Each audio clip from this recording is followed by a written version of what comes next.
BNP chairperson Begum Khaleda জিয়ার দ্রুত রোগমুক্তি ও সুস্থতা কামনা করে দোয়া মাহফিল ও তবারক বিতরণ অনুষ্ঠিত হয়েছে।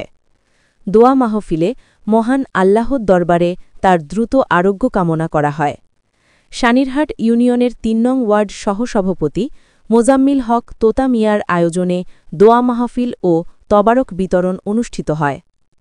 উক্ত দোয়া মাহফিলে প্রধান অতিথি হিসেবে উপস্থিত ছিলেন রংপুর জেলা বিএনপির আহ্বায়ক সাইফুল ইসলাম।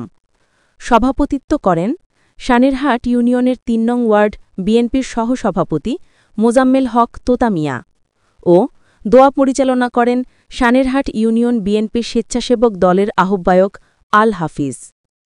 গত সোমবার ১ ডিসেম্বর সকাল ১০ ঘটিকার সময় তোতা মিয়ার নিজ বাসভবনে দোয়া মাহফিল অনুষ্ঠিত হয়।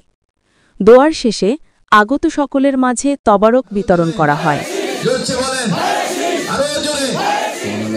আমাদের সবাইকে কবুল করে আমরা ধানের শীষের বিজয় সুনিশ্চিত করি।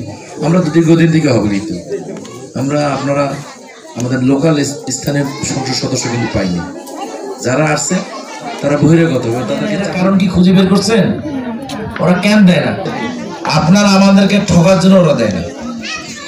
মন্দির আছে যে হিন্দুপাড়া কিন্তু পূর্বে পাশে মন্দিরটা আমরা গরিব মানুষ, আমরা সবাই অল্প কিছু টাকা দিয়ে কিছুটা ভিত্তি দিয়ে তুলছি।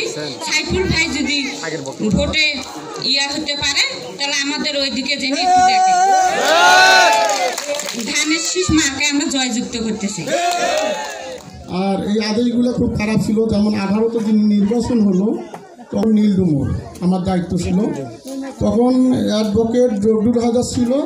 নির্বাচনের সময় উনি আমার কাছে আসলো, আসার পরে আমাকে একটা অ্যামাউন্ট দিল 20 লাখ টাকার মতো।